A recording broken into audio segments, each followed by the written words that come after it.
Yeah, it was Bruce McDonald, and then free agency, all that. But then right after that, they just blew up the team. Oh, it's like horrible. The team just they didn't keep it, and I didn't know about free agency and how all that stuff works. Right. And I was just thinking, man, it was all or nothing with the Wayne Gretzky deal. Yeah, right? yeah. And it was like if they didn't win it now, whether they won it now or later, they knew that their future was doomed. Right. And I don't know. Here, let's tilt that up a little bit. I think you need to be on the face. Oh, is it like that? Yeah. I thought it would have to be on the top. Towards me. Oh, there you go. There. Is that better? I think so. Yeah, you're in. Cool. Yeah, it was exactly that. And I felt, I don't know, man. I was like a loyalist. It's like, dude, you guys were, I mean, what more do you want? You made it to the finals. Give it another year. Right. And it's kind of like, and you've seen the same thing happen in football too. It's the Seattle Seahawks had the perfect storm when Russell Wilson was in his rookie contract, and they were able to pay everybody around him. Right. And then when he had to sign up for his big contract, they just started losing guys left and right, and now they're garbage. And I'm a little bit worried that the Rams are going to be in the same situation because Goff, he's in his rookie contract, so they don't have to pay him anything right now. They got their running back, they got their receiver, their tight ends in a rookie contract. But on the defensive side, they've got Aaron Donald, who's in his rookie contract, but he's holding out already, and they signed Ndamukong Suh.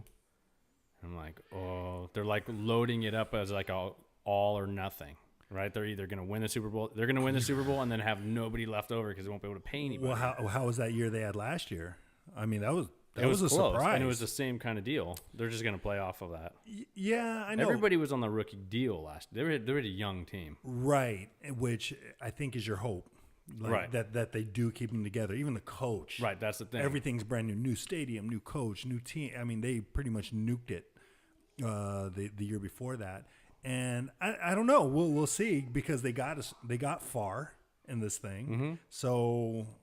Do they want to win or do they want to get paid? Right, and that's going to come down to, I think the organization's doing the right thing with for the most part to win now, and then the players are going to have to, they're either going to play, for themselves, which in a team sport that doesn't always work. Pretty detrimental, right? But there's value with winning, though. There's value with winning, but the guys try to up their own personal stock because they're not loyal to the team.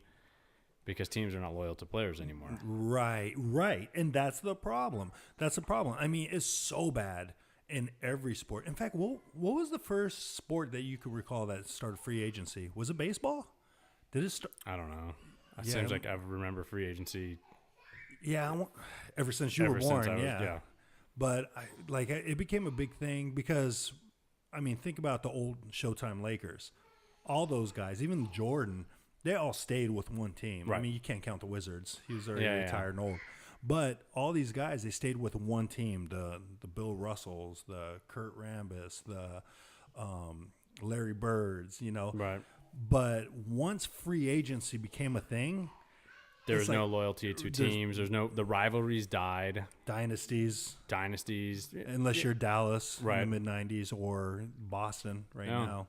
I mean, for me, the big sign that said there's no loyalty was when Brett Favre left the Packers, right?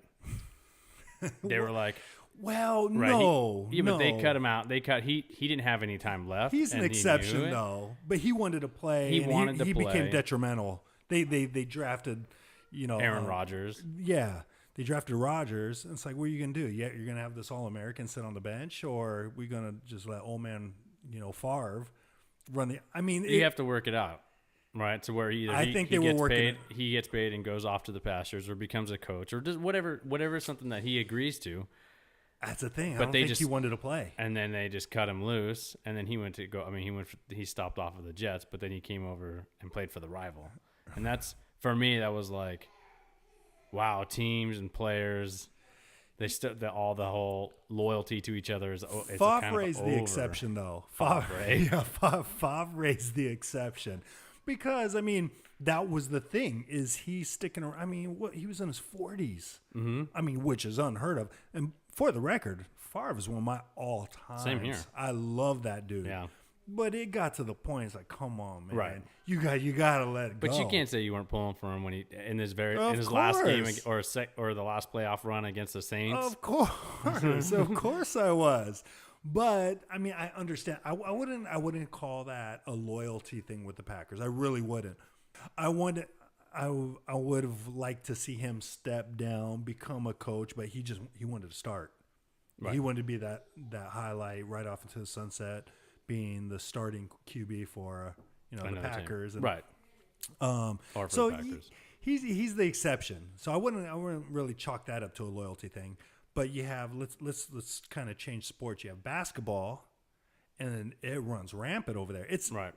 I mean, Mitch Kupchak gets so much just junk for being the GM that he was with the Lakers.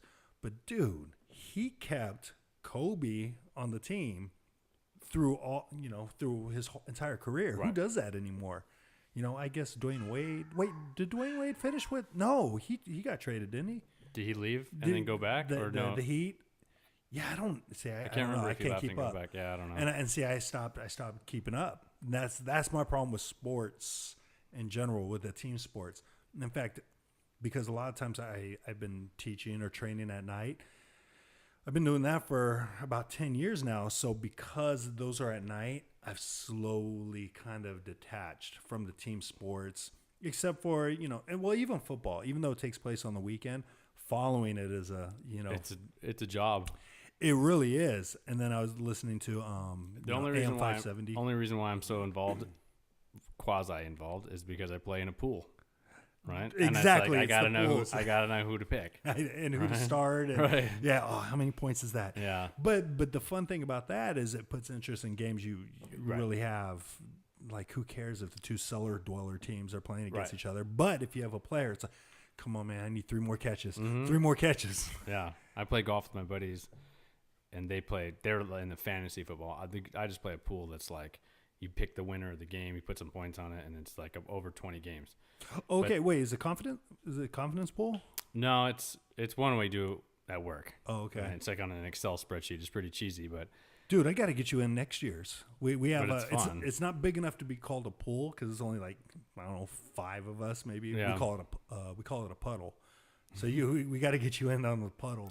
I'll get in on that. Yeah, it's fun. So what we do is confidence points. This is for the NFL, to where you have games 1 through 16 on the opening season, but mid-season, not every team drops plays. down. So, and you do a point 1, 2. Okay, yeah, that's the same. That's same what thing, we do. right? Same thing. Yeah, but we do 20 games because they throw in some college games, and there'll be 20 games every week. Okay.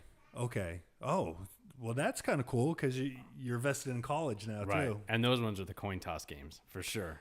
Oh, I know. Yeah, college is wild. And when it gets into the end wild. of the season, like when the big conferences are done, and you still have like the random schools you've never heard of before, Division II, and some random schools that it gets really coin toss. Right. Well, by association, you can Google and start doing some research, but yeah, and depending on how crazy far, you get into it. But you're associated with SC by way of relation. Your brother-in-law. So do you ride that bandwagon, or do you needle them with UCLA? It's kind of weird. I actually worked at both schools. Oh, you I did? worked at USC and I worked at UCLA. And when I was at UCLA, it was like I wanted to be associated with USC, right? USC was bigger, stronger, faster, better in football, all that stuff, and so it was cool. So what are we talking? Early 2000s? Pete Carroll? Is it the Pete Carroll era? Yes, definitely. Yeah, Okay. It's early 2000s. Dude, this they would have were been world 2004-ish when I started at UCLA. Okay. And I remember I showed up on my first day at work with a USC shirt on At right? UCLA. Yeah, but I wasn't getting paid by UCLA. It was for a contract. That had to be by design? Of You're course it was. very thought out. Yeah. Okay. And so it was cool to be a USC fan while I was working at UCLA. And then when my project ended at UCLA and I moved over to USC, it was like, well, I've actually spent a lot of time at UCLA. And then it went to, I was almost a UCLA fan while I was at USC because I don't know. I just like You didn't. love stirring the pot. Yeah, I was kind of like I didn't want to be what everybody around me was. Right. So were you growing up? Were you a pot stirrer? I guess You told me one story where you drove your sister nuts, like when you were growing up and you had some gash and like something. Yeah, you had a big cut, and then Raina, I need to go to the hospital. Yeah. And she ended up freaking out, and you pretty much drove yourself. Is that how it went?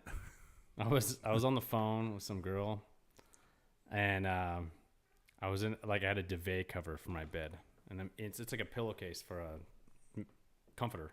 Okay. So I'm inside of it, trying to get the blanket inside the duvet cover, and I'm on the phone. I didn't realize I was kind of wandering around the room while I was inside of this thing. Mm-hmm. And typically, I would just kind of flop down like a tree, like timber, onto the bed, and then shimmy my way out of it. I didn't realize I'd moved around the room, and I went straight down, and I hit my face on a lamppost. Oh my goodness! And immediately got out, and there was blood. Like I'm inside this pillowcase of a blanket thing, and it's like blood everywhere. And I ran outside my room. My older sister was in the bathroom. I'm pounding on the door. I'm like, "Hey, I need to go to the hospital." She's like, no, I'm going to the bathroom. Kind of boy cried wolf. I'm always playing games with her. And I kicked the door down, and I'm like, I need to go to the hospital. And my face is covered. All you can see were the whites of my eyes and my teeth. And she panicked. She's screaming around like a chicken with her head cut off. Uh-huh. And she doesn't do well at the sight of blood. Yeah, and she's in the medical industry now. And right? now she's in the medical industry, and she's running around like screaming. And I just finally drove myself to the hospital. Oh. Oh my goodness. Yeah, that was a funny story. You were telling me about that. Going back to the team sports, you're very much into team sports, but did you play team sports growing up? Yeah. You did. So what, baseball? I played baseball and football. Okay. My whole life. Okay. Played football in through high school. That's actually why I went to Bishop Vermont, which is in La Puente. Right. I should have gone to Glendora High. Because I actually went to public school for elementary school and then junior high. And at the time, Glendora High School's football team was garbage. I think they still are. And Bishop Vermont. And so I wanted to play. Vermont. So I went over there and kind of guided me to that school. And it was crazy how that sport drove me there. And at the time, I didn't quite understand all the rules that I'd gotten myself in. I chose myself to go to that school, and they had rules like you couldn't believe. Shave your face, pull up your pants. Okay. You look wrong. Here's an hour detention, right? So I got detention like there was no tomorrow. Oh, wow. While I was there. But what it helped me out later on in life was like, I look back now and I'm super grateful for that. And a lot of it was because I chose to play football. Really? Right. Well, otherwise I would have just went to Glendora High. But yeah, I played football growing up. So they had all those rules and regulations. Pretty much a higher standard for the football players, for the athletes. And everybody in the school had to abide by the rules. Okay. Everybody. Mm-hmm. It was more like if you were on the football team was the enforcer of those in their own way. Okay. Gotcha. Right. So you get detention, and then of course you also had to pay with running or doing whatever, Sure. There was all sorts of the things. The will of the coach. Yes. Whatever, right. And so it was crazy. So, and the reason why I asked that, because you never lost contact with the physical aspects of playing sports. I mean, you obviously, you love to follow the sports, but you yourself are an athlete. You just got done competing or completing an Ironman triathlon just this past weekend. Right. You still got to be sore. Are you sore? No, not at all. You're totally recovered I'm from fine. that. Actually, the most painful part afterwards, like the day after, right, was probably a sunburn. And I should, hindsight now, I was like, I really should have take the extra 30 seconds to put on sunscreen. Oh my God. So it was the sunburn that hurt the most. I would have never thought of that. So it's kind of funny when we were talking about and the chapped nipples. I would have never thought of that either. Yeah, that's real. I know. Yeah, that's real. I know. I heard. I thought my buddy who ran one, it was an old Marine Corps friend of mine. He was telling me, yeah, my nipples were killing me. I'm laughing. He's like, no, I'm serious. Yeah, they bleed. If you're not.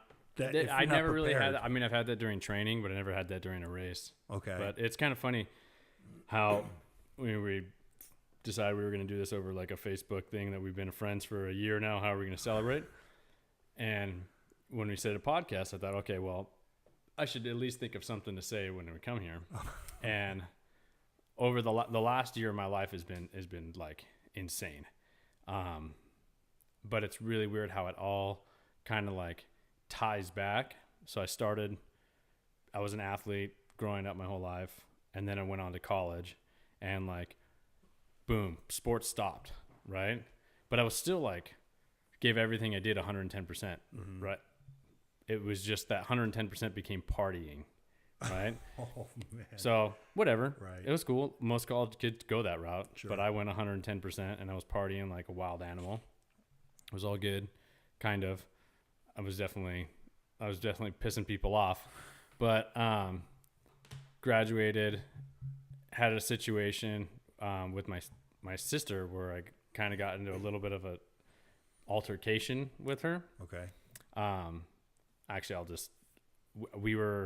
she went out with her boyfriend one night, and I was like, oh, be home by midnight, and they didn't come home till like 1:00 in the morning.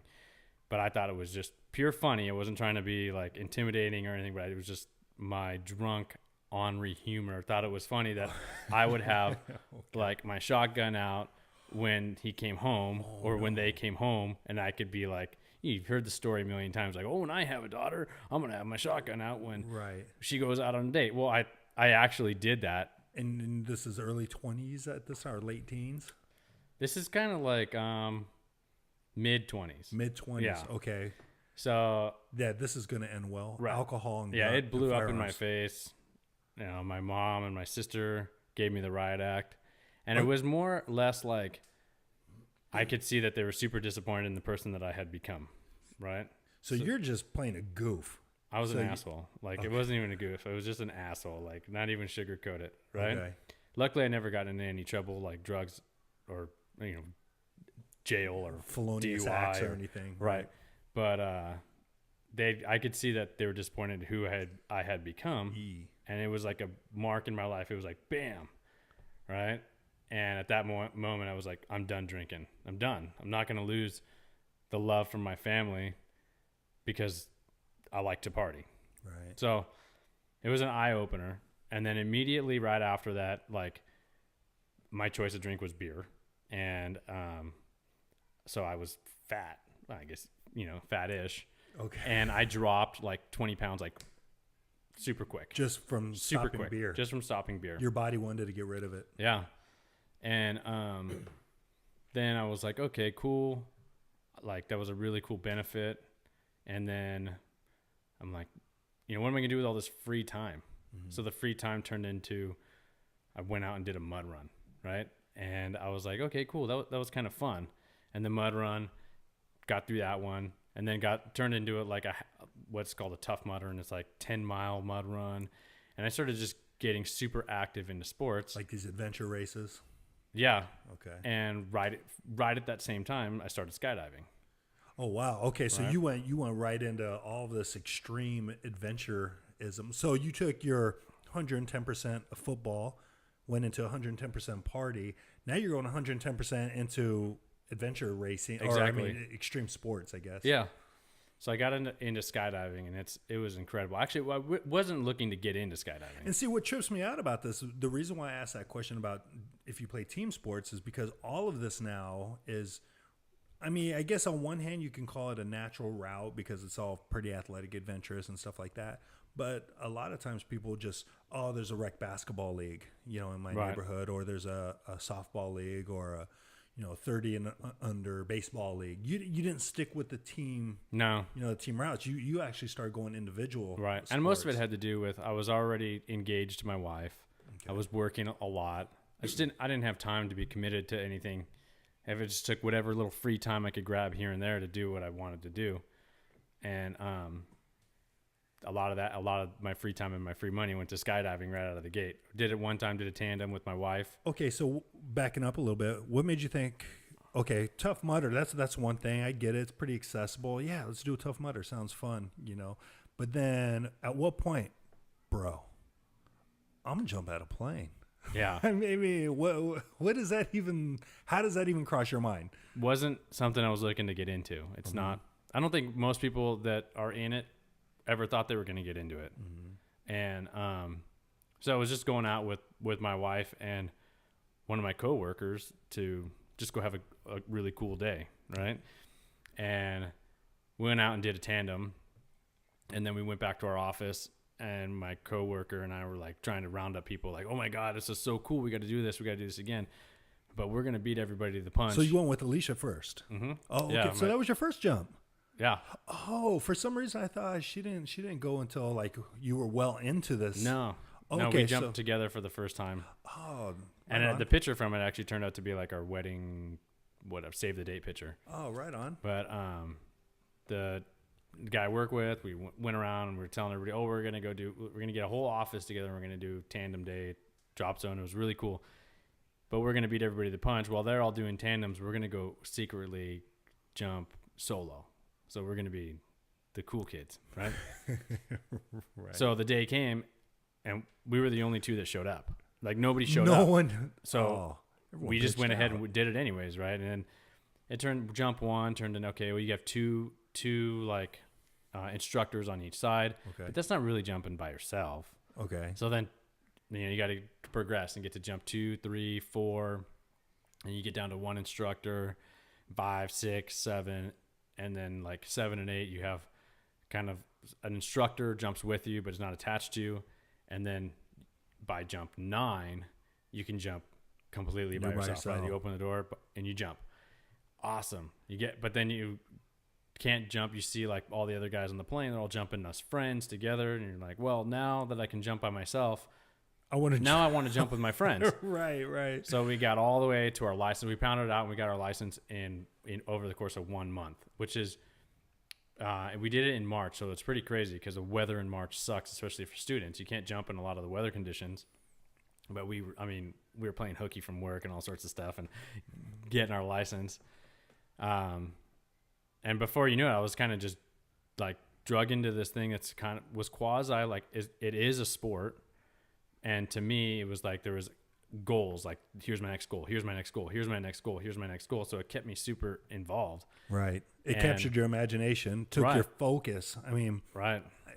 Packing a chute, it seems like it's a very meditative, act because you have to, like when we went jumping and I'm in, man, I got the bug. I can't wait to do it again, but it trips me out. It's like, I need to learn how to do this, but that itself that's scarier than jumping out to me folding my own chute. Yeah. But then the idea of what? So you're going to have someone else that you don't even know folding your chute?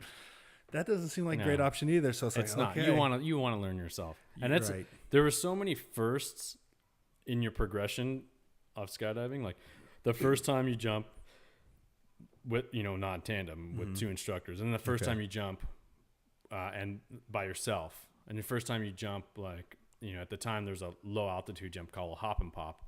And now I jump them no problem because I actually almost prefer them if I'm just doing canopy work. But at the time, what's a hop and pop? You just go to like 4,000, 5,000 feet, jump, and get out of the plane, get stable and pull and open up your parachute.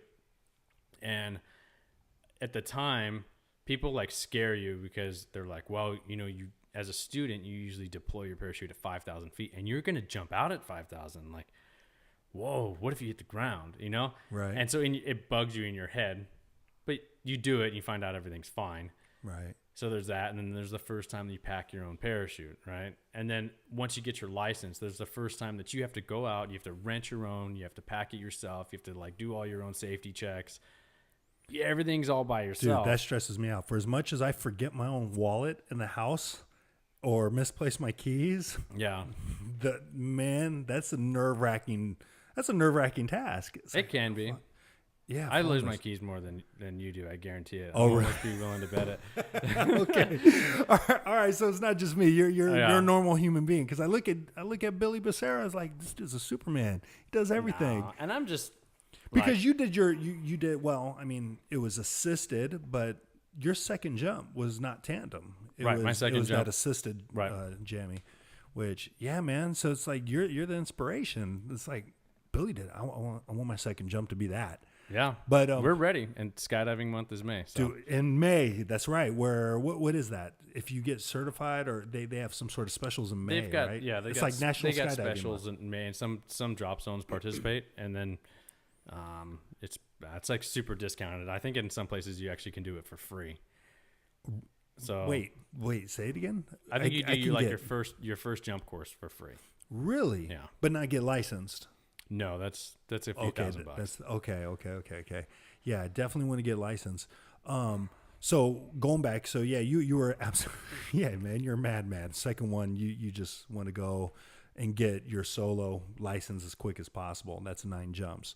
But then you ended up liking this so much, you started your own, was it a leasing company or something? Was it Cloud9, right? Yeah. So I have a business that, it happened when there was night jumps, right? And I was super excited and I wanted to jump at night so bad, but at the time I didn't own my own gear. And, when you rent gear, you don't get to take it home, but at the same time, buying gear is a pretty hefty investment. Right. And so there was a guy on the plane and I was literally like, hey, can I like rent your rig for the night? And he answered the same way I would answer anybody. Hell no. No. Right? Right. And I'm like, how come there's not a way for people to get a rig that they can take home and like rent, lease, and keep that same rig? Because a lot of times you'd have to show up like an hour before the place even opened because they only had one size that fits you. And if somebody else came and got it, then you weren't jumping for the day. And it was a pain in the ass. Oh, wow. And a lot of times that forced people to jump smaller canopies than they were ready for. Right. Mm-hmm. And it becomes dangerous. So you go in there and you've been jumping a 210 square foot canopy and you get there early. And then one day you get there and there's no more 210s. Now the canopy is the size of the chute. Right. Right. Okay. And, so you go in, you're used to like this 210, you got how many jumps, small amount of jumps. Right. And then that's like, well, we don't have anything except for the 190, which is the next step down. And a lot of times I'm not going to get in my car and drive back home. I think I'm ready for it. I have no idea if I'm ready for it. Neither does the guy that works there. Right. But he's just passing out gear. Right. Yeah. Take it. And you take it and you jump and then you go through that process. Okay, cool. Everything was fine. And then you go through that process again. And the next thing you know, they're out of 190s that next time. And you going down to a 170. Before you know it, you're making these downsizes and canopies way faster than you should. Mm-hmm. Right. And then there's a big fear that people don't want to buy their gear.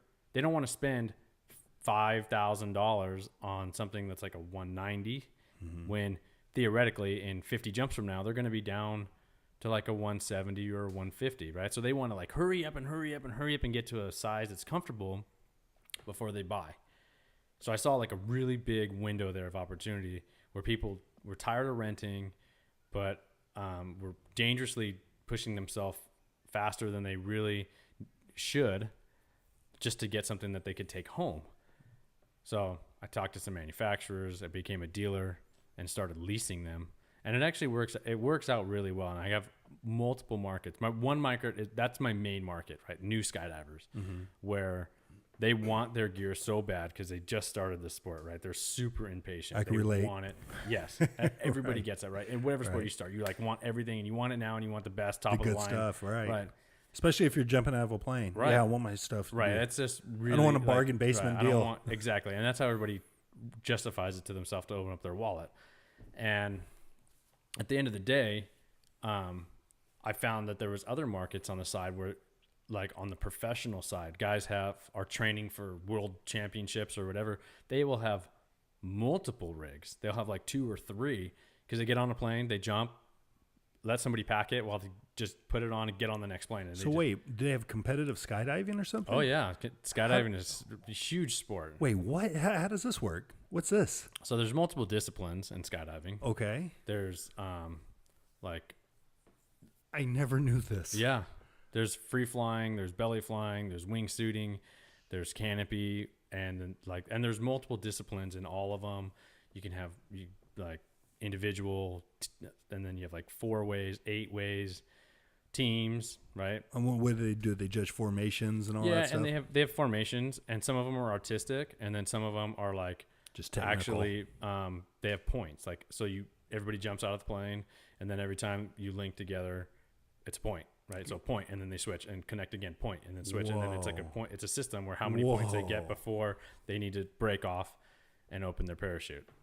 And so there's so many different disciplines in skydiving. So how how does that work as far as the altitude? Because when we jumped, that was a 13,000 feet, it's right? for the most part, you jump at the same altitude. Okay. Is that Some pretty of much them- the standard? It's About- pretty well.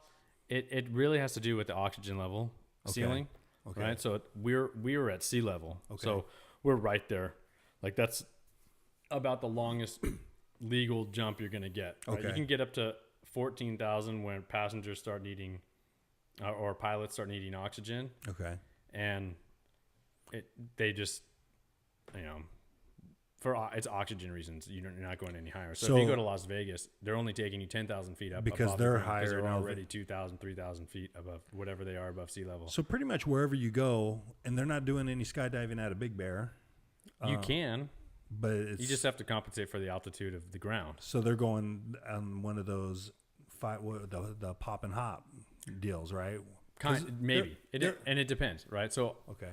hop and pop would say you're like, is it theoretically just enough altitude for you to jump, get stable, pull your parachute, and if you have a malfunction, cut away and go to your reserve, Okay. right? So if you're jumping into like a stadium or whatever, a lot of times these guys are just doing quick hop and pops. They just jump out, get stable, fly their canopy down, and land in a stadium. But you have there's definitely altitudes. You can jump in the mountains. There's people that jump in Mount Everest, and it's only so high off the ground, Right. at altitude, and you just make and if it's that high, you just take oxygen with you.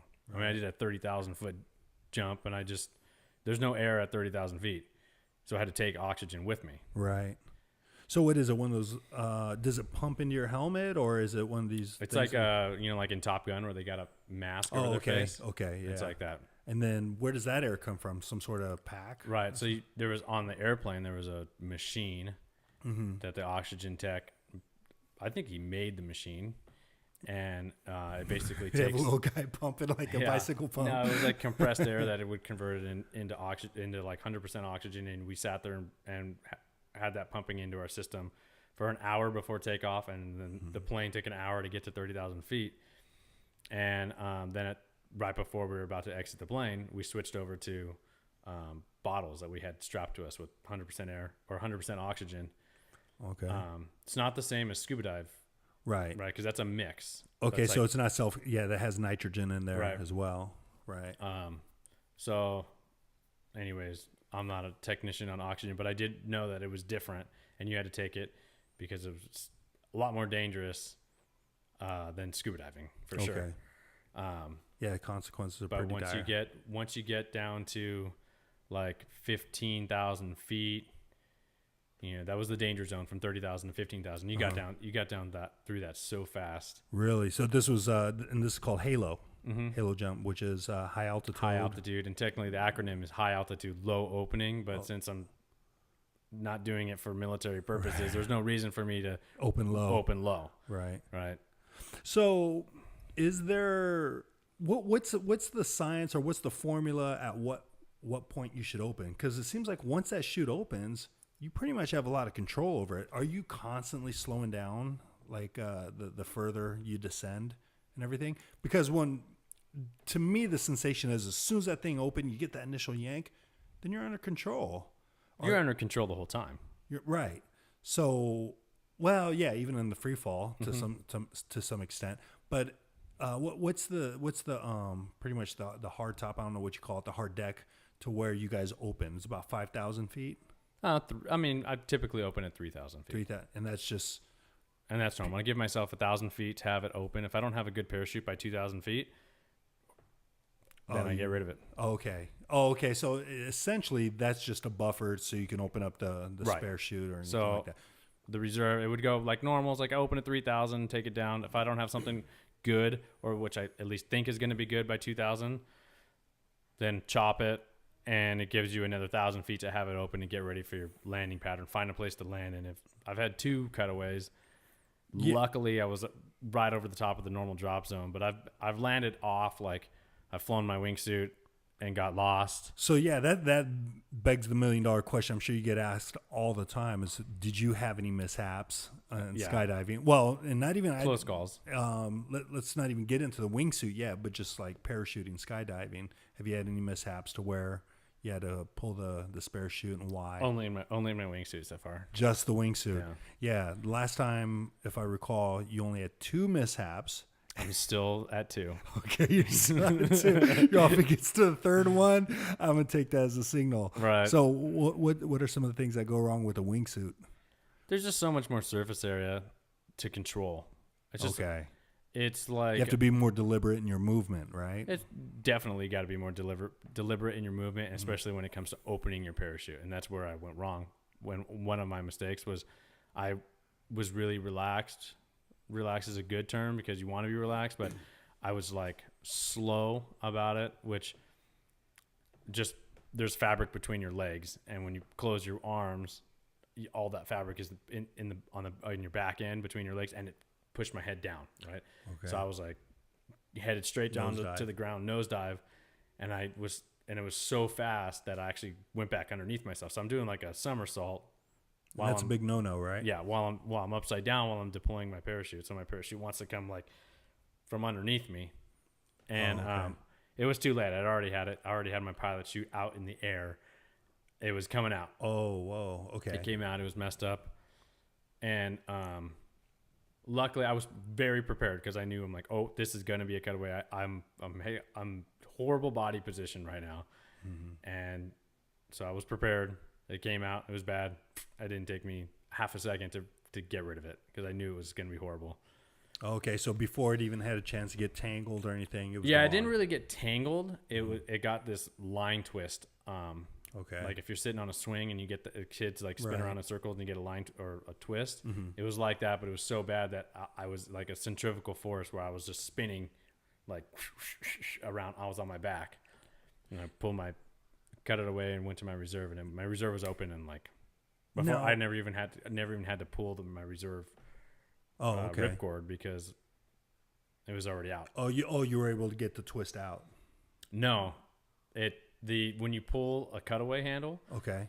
there's a device called a sky hook. So basically, it uses your main canopy to pull out your reserve canopy, and then it's a redundancy factor that you have a reserve ripcord. Okay.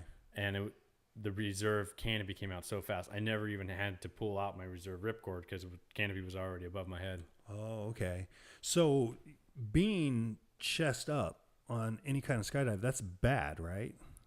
When you're deploying your parachute. Okay, only at the time of deployment. Right. You can be in any body position, whatever, during the skydive. Okay. You know, most of my skydives, I'm on my head. Or on my feet, like standing up in the air. So that nosedive, it's all well and good when you mean to do it. When you mean to do it, right? Okay, but because I'm sure, the speed that you go, every movement means something. It changes your pitch, your angle, and all that stuff. So, to me, just kind of thinking everything through, because it's so foreign to me, it's not pull. There's there's very little friction. You don't swim and move the same way in the air as you would in a pool of water. Right. So, turning over, to me, it's how do you even, spin? Is it hand positions? How do you even do that and make those rotations where you go chest up, chest down? And, there's definitely and at what point do you ways experiment? to do that? You experiment the whole time. Right, you get to the point where I don't think about it. Right, I know that if I close one wing, you'll basically have this like back and forth effect, right? Because you'll be like here and be like flip over and then flip over and back and forth. Okay, and you can do that. So there's any little movement you make is going to have an effect, and after a while, your body just learns. When you do something with your hand, or you do something with your foot, or you do something with your knees or whatever, your body just starts to learn that, and then you don't have to think about it anymore. Like you don't think when you're walking right foot, left foot, right foot, left foot, right? You just walk, right? And if you're running full speed and there's a hole in the ground, you don't have to right foot, left foot, right foot, jump. Right, you don't have to do that. Your body just does it, and that's kind of where I'm at. Okay, right on. I'd probably be a horrible teacher because just do it. Just do it. Just get out there and go. Stop being a little bitch. Just go. Right. Right. Oh, okay. So that was one of the mishaps. Was the other one pretty much more the same thing? It was pretty much more the same thing. Yeah. Oh man, but it's not. People shouldn't be scared of skydiving. It's not that. No, they should be scared of wingsuiting. if you know what you're doing, I was just dabbling in something that's super dangerous that I'm not good at yet. Right. And you There's a learning curve. And you've been wingsuiting multiple times after these incidents, right? Oh yeah. So okay. So you probably earned a little buffer on the third cutaway, right? Like you're not going to call it quits if you have one more cutaway. I don't know. It depends on how gnarly it How is, bad right? it You know, is, I'm right. married and I have a kid, and at some point you have to sit back and go, What am I doing? what am I here? doing? Right. I know I'm pushing the limits by skydiving, you know, and that's how I really started a business, because I knew that if I didn't get professionally involved with the sport, my family was going to say, what are you doing? With just recreationally, just jumping out of airplanes for no good reason. But since I'm professionally involved with it, and then it's almost like, okay, that's what he does for a living.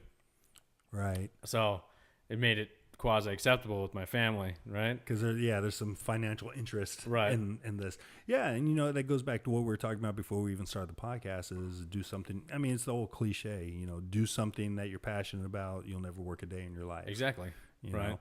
And it totally makes sense. And speaking of passions and causes and things like that, you just got done running an Ironman triathlon, and you're heavily active in Tough Mudders and apparently triathlons now. That's been a later evolution, right? Right. The triathlons, but this wasn't your first one. You've run a couple of them before, right? Triathlons. That was my first Ironman. First Ironman. Right. Is there a difference between? Yeah. Big difference. Big difference. It's just distance. Okay, so it's everything times 2 or something. Right. Okay, but you have a cause. Yeah. So March 20th, 2017. Right. Right. So that it was kind of goes all the way back to this story with my sister, and I went partying, and then I had the eye awakening moment, and I got into all these activities, and I ran the LA, and I was like the coup de grace. Okay, I'm going to run the LA marathon. Ran the LA marathon. My wife was pregnant at the time, and literally the day I ran the LA marathon, that night, she went into labor with our second child. So I remember thinking, I'm like, oh, awesome. I'm going to get like the whole week off. I'm just going to chill and relax from my run, and everything will be good. Like this, it couldn't have happened any better. Like everything was planned perfect. And, until it wasn't, right. Right. My wife, she had an emergency C-section. And then we had found out that our son was born with a heart condition. And, when he was born, he came out, he was purple. He was pretty much dead when they delivered him, and then they resuscitated him back to life. But I knew there was something wrong. Right? I'd seen the process before with my daughter. I know what a baby's supposed to look like when they come out. And the doctor was checking him. And my wife was right there. She just had a C-section. So she's like behind the curtain, doesn't see anything. She's like, oh my God, is he okay? Everything's good.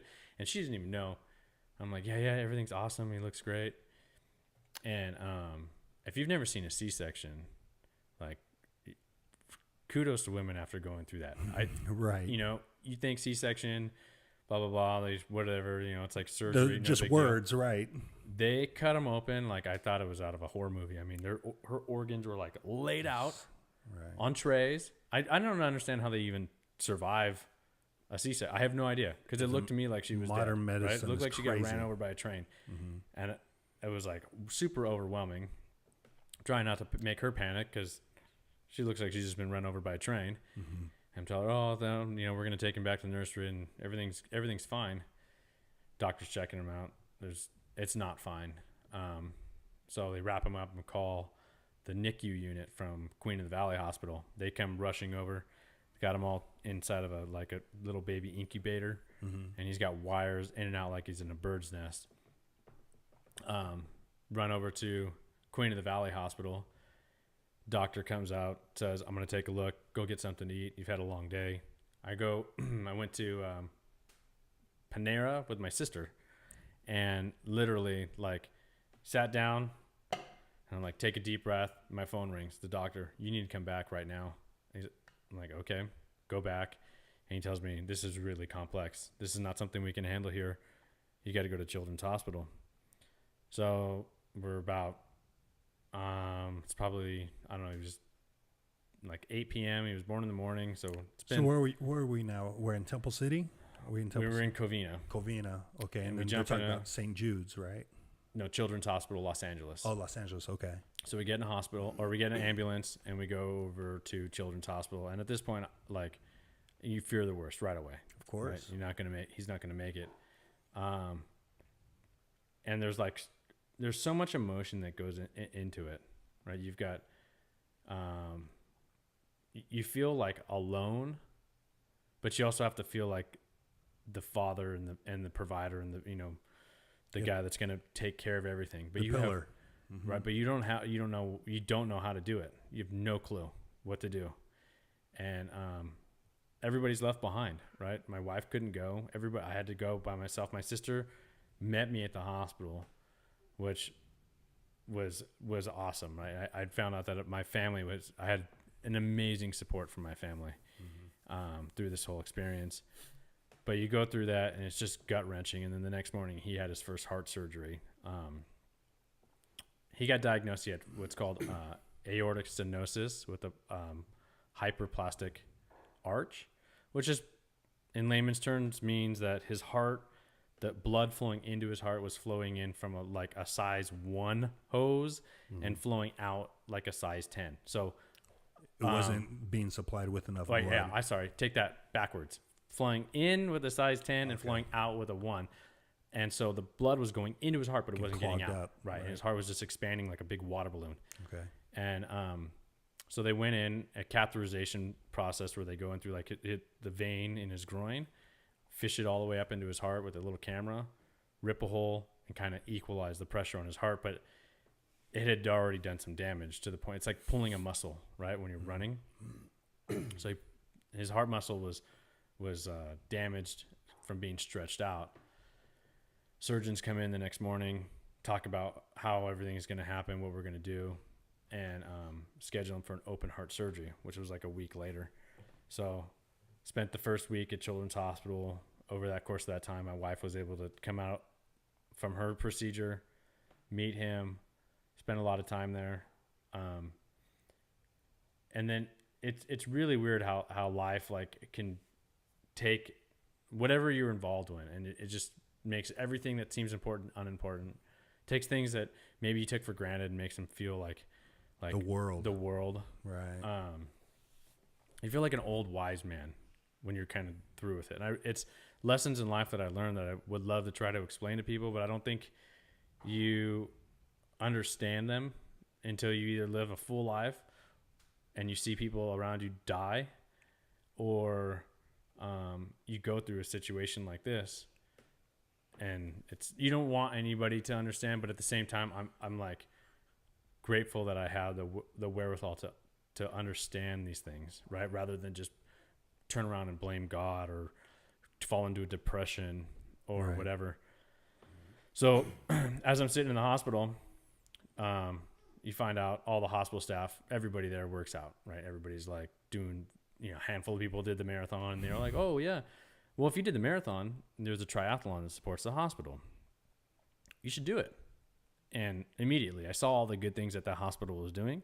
I wanted to do everything that I could do, regardless of whatever the outcome was with my son. I saw kids there that were walking out of the door, I remember, and they were like ringing the bell that they were cancer free. So many things that were like, there were so many happy moments that were coming out of there that were just like, not something you see happen out of a normal hospital, right? These are, any kid that's going in there is pretty much, days are numbered.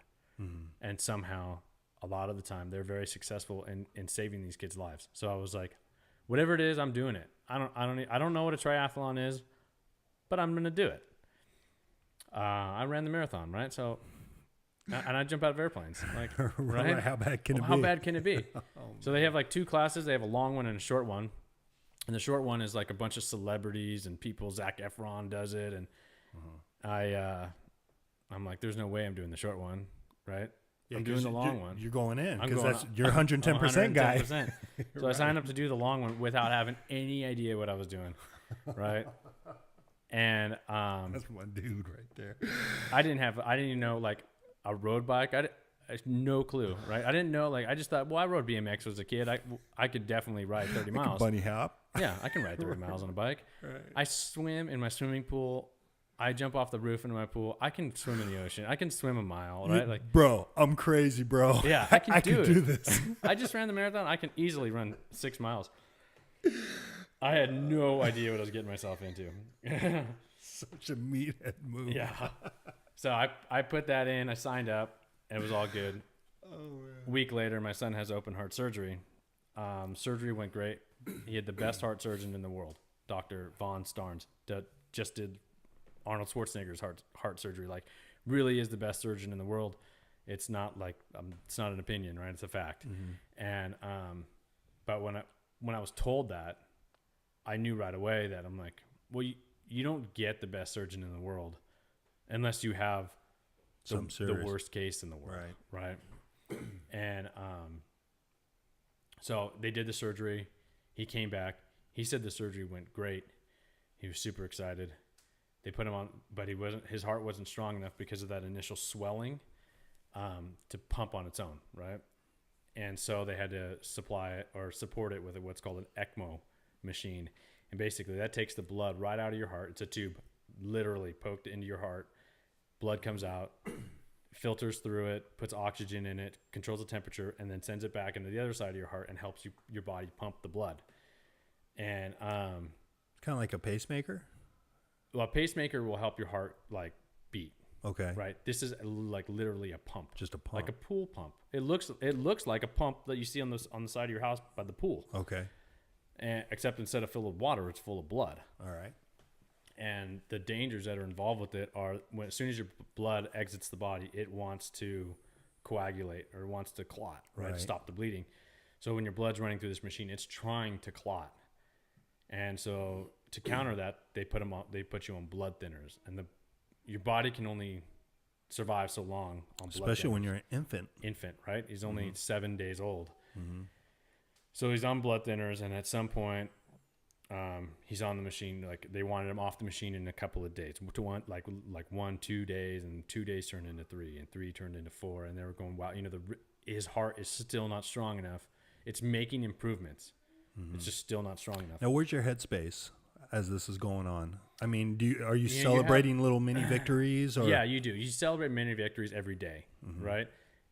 You have some surgeons that will tell it to you like he's not going to make it. And then you have some surgeons that tell you, I've seen this before, he's going to make it, mm-hmm. right? I can tell by his attitude. I can tell by everything's improving. We just need mm-hmm. it to improve faster. We just need it to improve faster. And the truth is that nobody really knows. Right.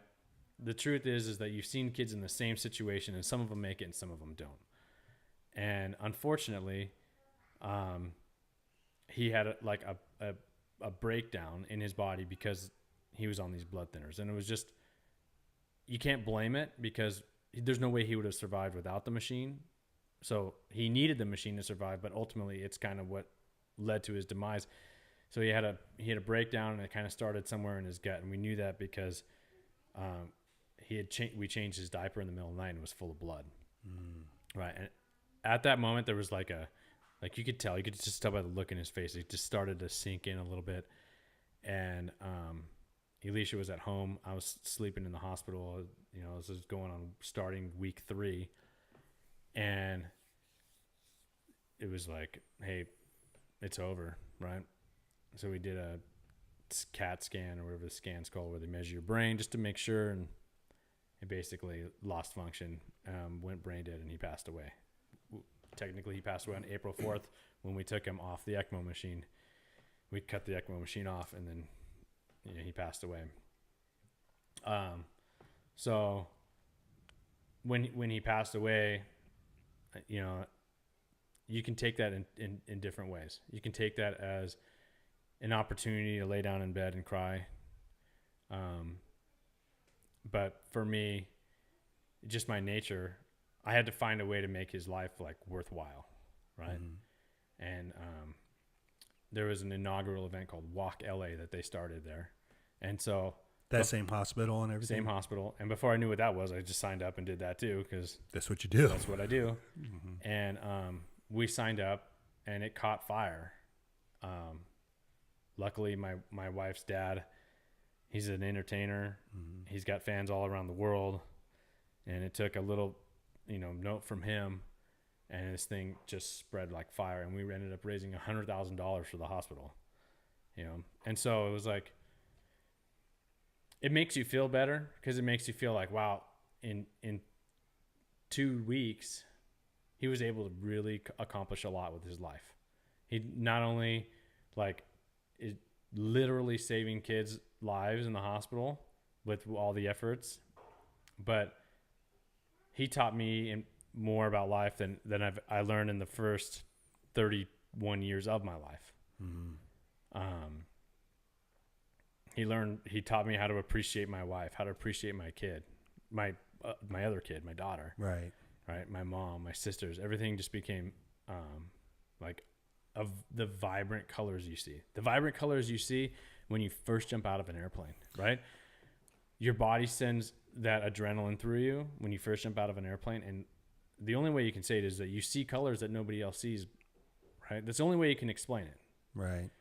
It's not that you were so scared and you're glad to be alive. It's just that it's like you walk through the valley of death and you came out on the other side, but you're not scared to turn around and walk right back through it again. Right. And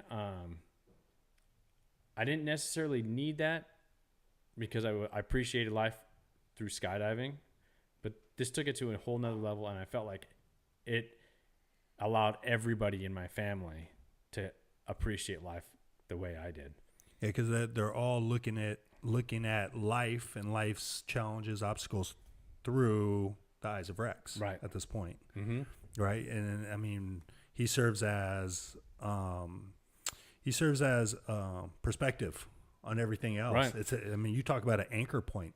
Just being a parent, just on a standard basis, everything goes well. You tend to, as a parent, look at things through your kid's eyes, but going back to what you were saying, have how much you learned in such short amount of time, that's such an anchor point to relate to everything else. That's something that you and your son went through together. Right. And talk about lifelong experiences. I mean, it could only happen in seconds, let alone 3 weeks. Right. So that's pretty powerful. And the organization there, what was it? Is it Save a Heart? Save the Heartbeat. Save the Heartbeat. So that's a foundation that directly supports CHD, which is congenital heart disease. It's what my son had. But congenital heart disease is a very generic term for a heart condition, right? 1 in 100 kids will have CHD. There's more kids born with CHD than all cancers combined. More kids die from it than all cancers combined. Wow, really? Right. It's really common. It's really common. My sister has it. And it's somewhat genetic, but then there's also cases that it's just random. Mm.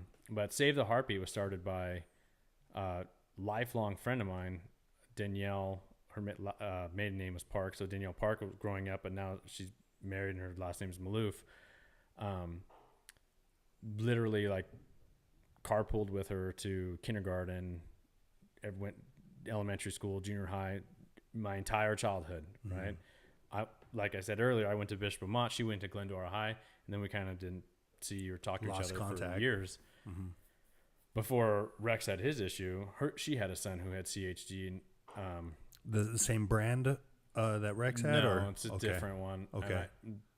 I should know it off the top of my head, but I don't. I mean, these names are in Latin. Yeah, it's hard. Sometimes I even forget what Rex had. Right. And but he had open heart surgery. Same surgeon, same hospital.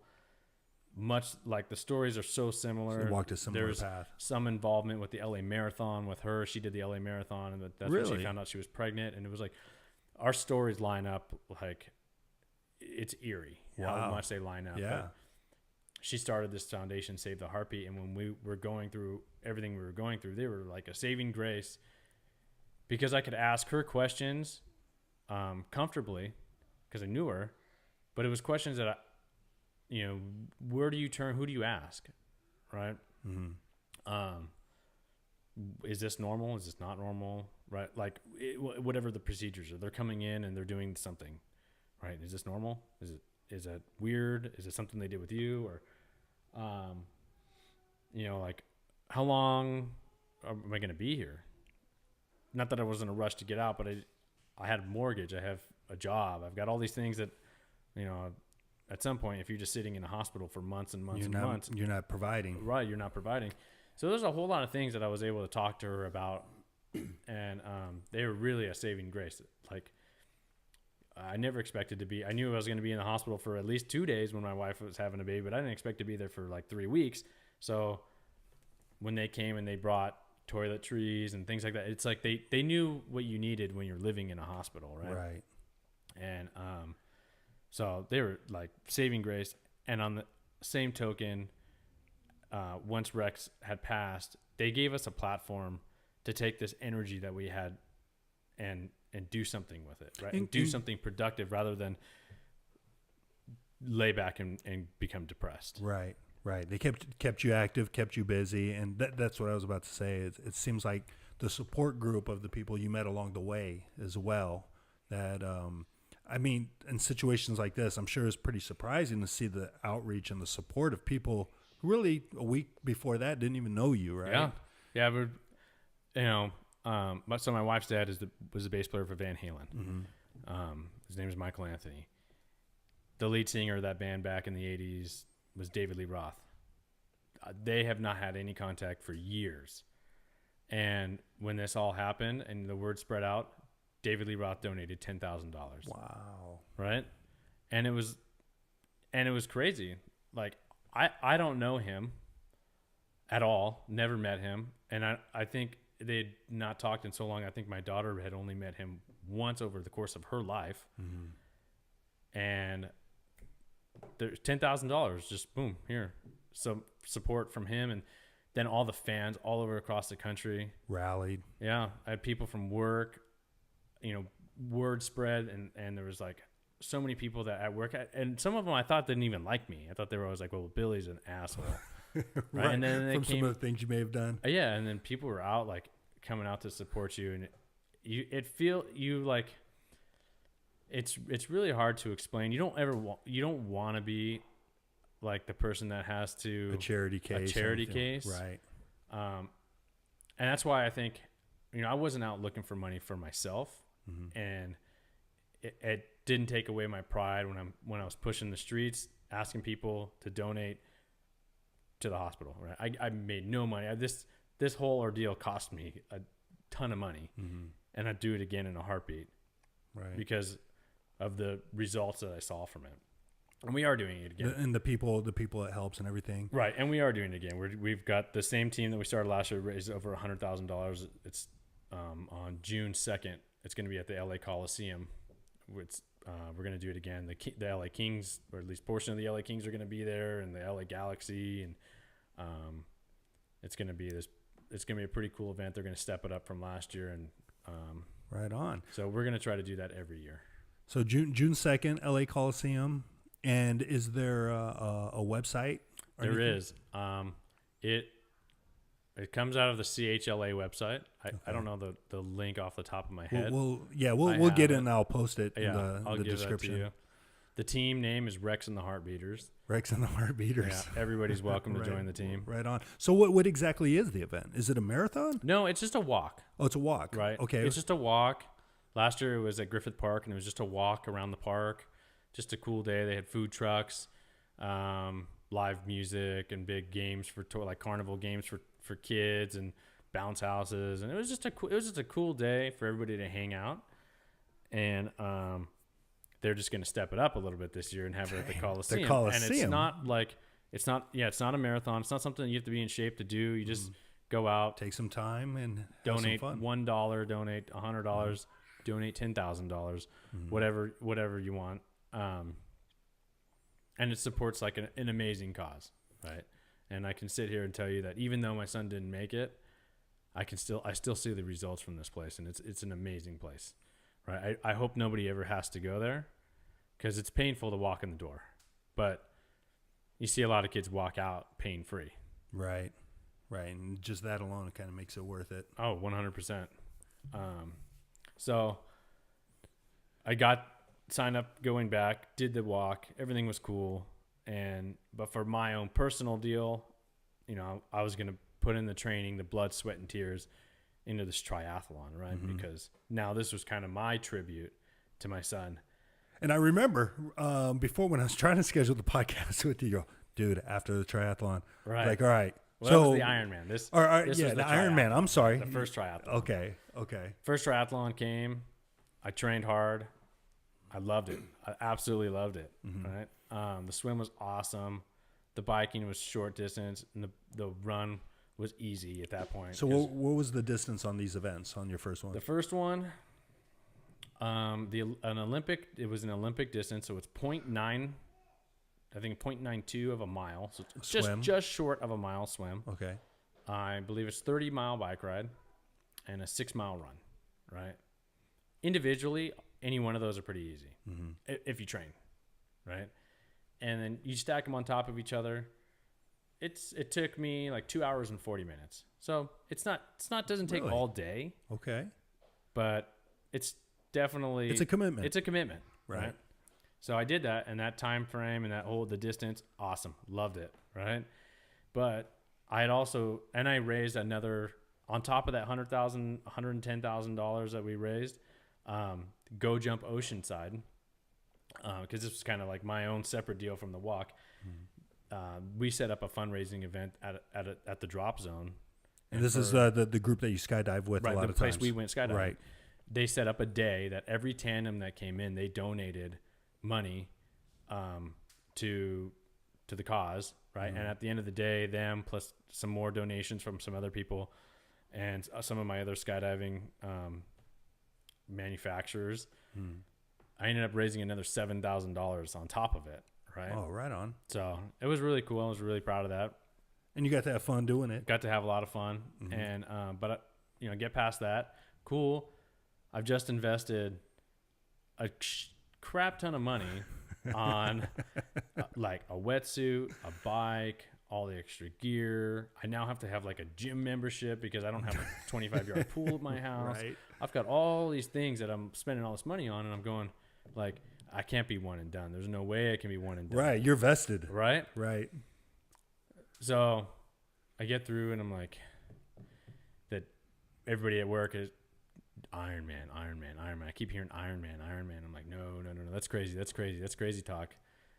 So anyways, I check out the website, and there's some pretty cool stuff on there. And I put in like my name in the like subscription in the email, and then it says, boom, Ironman Oceanside. This will sell out in 1 hour if you don't sign up. And I'm like, Oceanside, close to my house. It's right there by the drop zone. I'm there all the time there all anyway. the time. Right. I'll do it. Why not? Besides, I'm 110% guy. Right. That's what I do. Crazy. So you signed up for the Ironman. And, Now, what's the lead time on this one? This one was like months. I probably I probably signed up for like 6 months. So it wasn't like your first go at the was it your first triathlon where I didn't have any idea what I was getting myself into? Yeah. Okay. So actually, the way it lined up on the calendar was, there was another Olympic distance triathlon that I signed up for down in Coronado that turned out to be like 1 day off from the day my son was born. Right. So it was kind of like a good way to like mark his birthday. Right. We went down there, spent the weekend. It was really cool. And the Ironman was 2 days after 1 year from his death. So to me, it's not like a reenactment of a crucifixion. Right. Like Gotcha. they do in the Philippines, like. Oh, yeah, on Easter and stuff. Ooh, yeah. I wasn't trying to like, do human sacrifice to myself to remember him, but it just kind of ended up that way.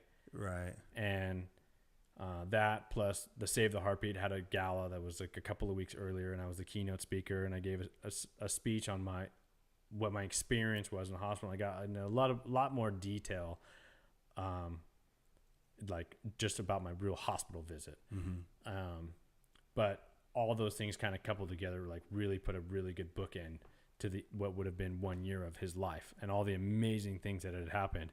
And it started out with the walk and the raising hundreds of thousands of dollars and the support from the family and everything, and ending with an Ironman. Nice. So it was a really good bookend deal for me. It was something I needed to do. The way it lined up on the calendar, it was just meant to be, like, it was all fate, right? Like and it all goes back to that day. There's no way I would have been able to train if I was still partying, right? If I was still just mildly drinking beers on the weekends, there's no way could have done it. Right. Could not have done that if it doesn't go all the way back to the day that my sister went out on a date, right? And you wanted to be a little asshole, right? And wait with the gun. And yeah, I mean, that's kind of crazy how those small little innocuous moments, I mean, you could go either way. Right. You could just not take ownership of what you did that night and not accept, like, no, they're too sensitive. Stop being so sensitive. Right. It's so easy to do. And all of us at some level are probably guilty of that kind of attitude. Or you can say, you know what, I'm wrong and I need to be better. I am better. And then make the decision to go down that path. And, you know, look what it turned into. And even with the whole ordeal of Rex, again, there's a crossroads moment. How you going to take this? Right. And, you know, especially, I mean, we're joking. It's becoming a funny thing. I'm Mr. 110% guy. But in all reality, 110% could go down the dark path, which you're easily. Always fighting that off. Right. I could have gone 110% dark path. Right. But, yeah, taking ownership of who you want to be, how you identify, and going the right path. I mean, look at you're telling me all this, and I'm thinking, this is amazing. That's in such a short spark. Again, Rex already has a legacy. Right. But the legacy is carried out by a strong family. I mean, you, Alicia, Nina's going to be a part of this whole thing. She's going to grow up with that story, you know, and it's quite amazing. And that 110% on the bright side is really going to pan out. It already is. I mean, event 1 is at a public park. Event 2 is at the Coliseum, man. Yeah, and I'm like, when we did the meeting, because obviously our team dominated it. Our team we were responsible for like 50% of the funds that were raised, or I think we were responsible for 50% of the people that were there, about a third of the funds that were raised, or something crazy.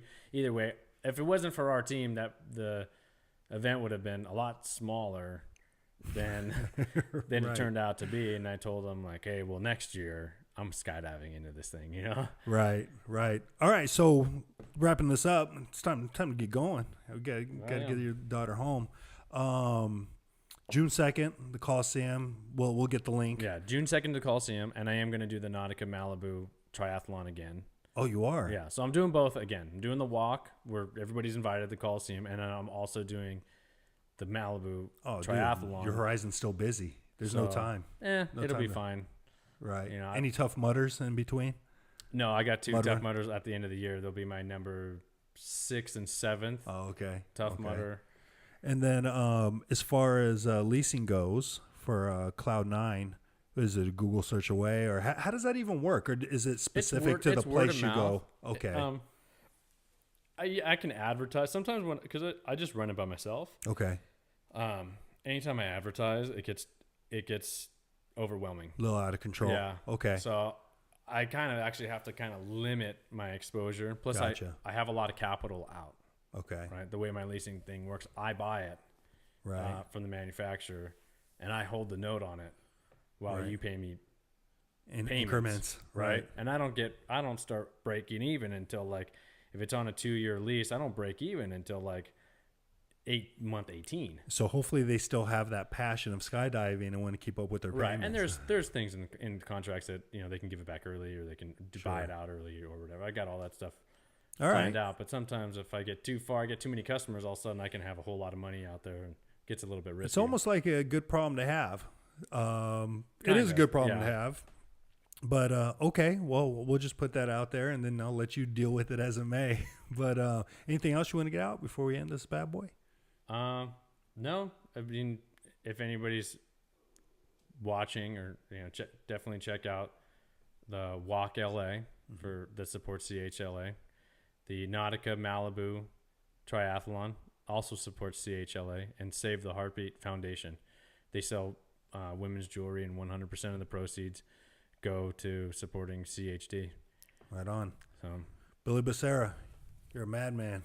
Cool. thanks for having me. Thanks, man. Appreciate it.